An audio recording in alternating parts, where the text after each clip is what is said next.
श्री हरि रामचंद्र भगवान की जय हो। मेरे परमपिता परमेश्वर महाराज की जय हो। जय जय श्री राधे जय जय घनश्याम। हरि ओम हरिशरणम प्रभु हरिशरणम। हरि ओम श्री राम रामेति रामे रामे मनोरमे सहस्रनाम तत्पुरुषां नाम वरान्य श्री राम रामेति रामे रामे मनोरमे सहस्रनाम तत्पुरुषां नाम वरान्य। हरि ओम गुरु जय जय श्री राम जी जय। और विजय को साप किस प्रकार दिया शंकर भगवान ने, कथा सुने।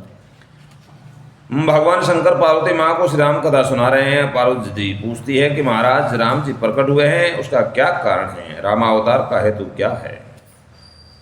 शंकर भगवान उत्तर देते हैं कि परमात्मा के अवतार के कारण परमात्मा की इच्छा है। भगवान समय की इच्छा से प्रकट होते हैं। यह जीव जो जगत में आता है वह अपने पूर्व जन्म के कर्म और वासना के अनुसार शरीर लेकर आता है। ईश्वर जगत में आते हैं तो वे किसी कर्म वासना के अधीन होकर नहीं आ, परंतु स्वेच्छा से आते हैं।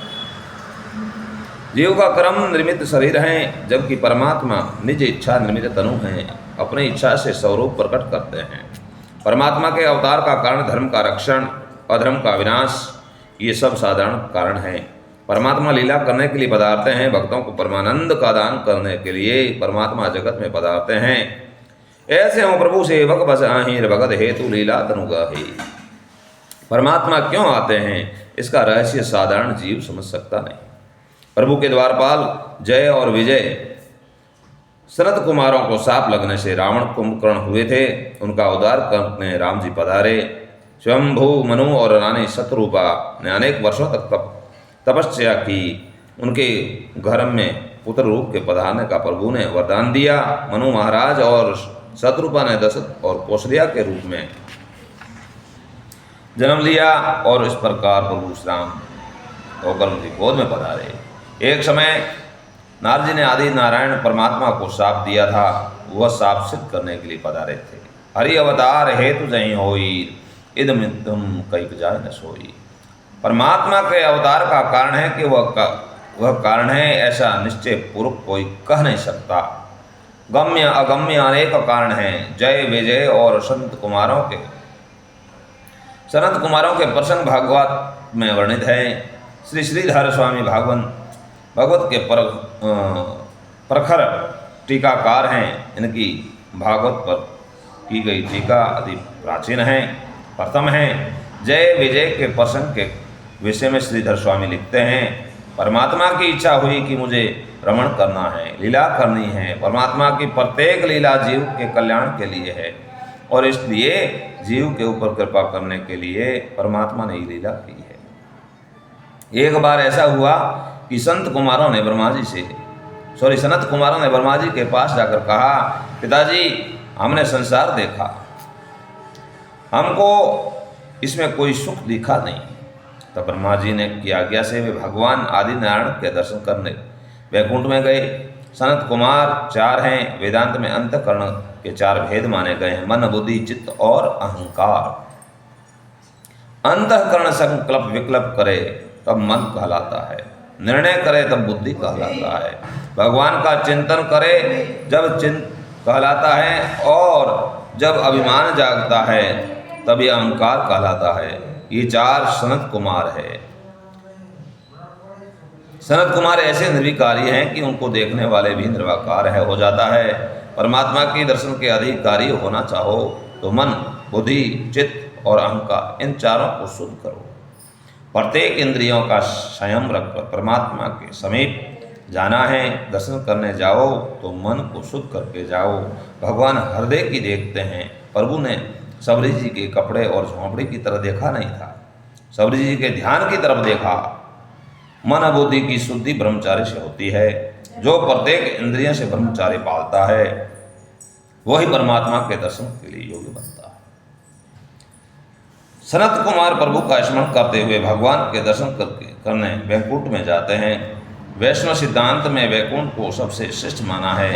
वैकुंठ प्रभु का धाम है। परमात्मा वहाँ नित्य ही विराजते हैं। कितने ही आचार्यों ने ऐसा माना है कि गोलोक धाम और साकेत धाम वैकुंठ धाम के ही देश विशेष है। अक्सर ब्रह्मा के पद में जगत है और त्रिपाद में भगवान विराजते हैं। पुरुष सूक्त में वर्णन है पादौ अस्य विश्वम भूतानि त्रिपादशामर्तुम दिवि। परमात्मा का धाम त्रिपादिभूति में है, जहाँ काम नहीं, क्रोध नहीं, शौक नहीं, लोभ नहीं, रजोगुण तमोगुण नहीं, जहाँ है केवल मात्र सतोगुण, वहाँ वैकुंठ है। वैकुंठ शब्द पर थोड़ा विचार करो। विगत कुंठा इति विकुंठा, जो बुद्धि अतिशय शुद्ध है वही वैकुंठा कहलाता है।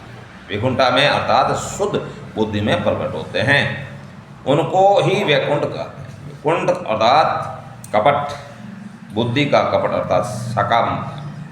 जब तक बुद्धि शरीर का चिंतन करती है, स्थूल वस्तु का चिंतन करती है, जड़ वस्तु का चिंतन करती है, तब तक यह स्थूल हैं, सकाम हैं। स्थूल सकाम बुद्धि से प्रभु का अनुभव होता नहीं।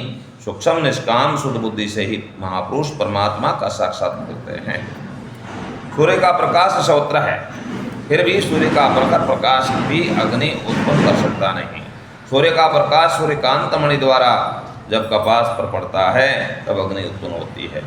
सूर्य का प्रकाश जिस प्रकार व्यापक है, उसी प्रकार शुद्ध तजोमय परमात्मा सर्वव्यापक है। परंतु सूर्य का प्रकाश जैसे सूर्यकांत मणि द्वारा अग्नि उत्पन्न करता है, उसी प्रकार शुद्ध बुद्धि द्वारा परमात्मा प्रकट होता है।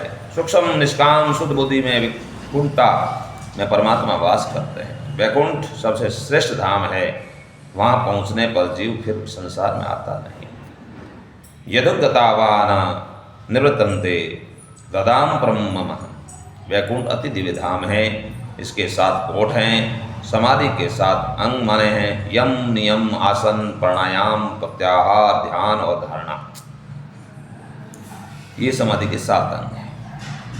इन 7 अंगों को सिद्ध करे उसको ही परमात्मा के साक्षात्कार होता है, उसको ही वैकुंठ में प्रवेश मिलता है।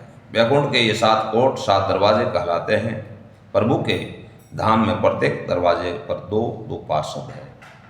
भगवान ने पार्षद भी भगवान के जैसे ही हैं। शंख चक्र गदा पद्मधारी चतुर्भुज हैं, जो परमात्मा की चाकरी करता है, जो परमात्मा के साथ अतिशय प्रेम करता है, उसको परमात्मा अपने जैसा बनाते हैं। जीव जब कुछ देता है तब कुछ संकोच रख कर ही देता है। जब परमात्मा देते हैं तब परमात्मा को जरा भी संकोच होता नहीं। जीव देता है तब विचारता है मेरे लिए, लड़कों के लिए शेष रहना चाहिए। ये श्रीमंत लोग दान करते हैं, ये ठीक है, परंतु अपने लिए घना रखकर पीछे भोगने में भोगते हैं, वे ध्यान रखते हैं मुझको अड़चन न पड़े। जीव जो को देने में कुछ संकोच